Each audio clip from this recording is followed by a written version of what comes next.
This is the Tombow Dual Brush Galaxy Palette Set. It comes with 10 markers in the set.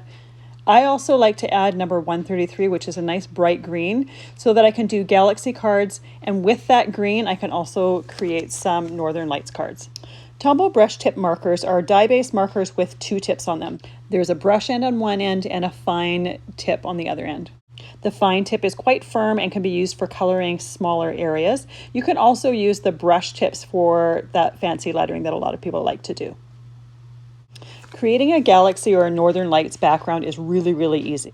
I'm using watercolor paper because this will be sprayed with water in a bit, and I'm taking the brush end and I'm scribbling patches of color over that watercolor paper. I'm trying to keep the inside or the center part of the paper on the lighter end and using the darker colors on the outside. For the Northern Lights one, I'm doing a similar thing. I'm just kind of trying to make a Northern Lights-ish look with the markers before I spray it with water. Because these markers are dye-based, they will react with the water, and as soon as I spray it, they'll start to bleed and blend with each other, which creates a lovely effect. Before I spray the front of the paper, I like to spray my surface and put it below the watercolor paper. This tends to kind of suction it into place so that it eliminates some of the warping.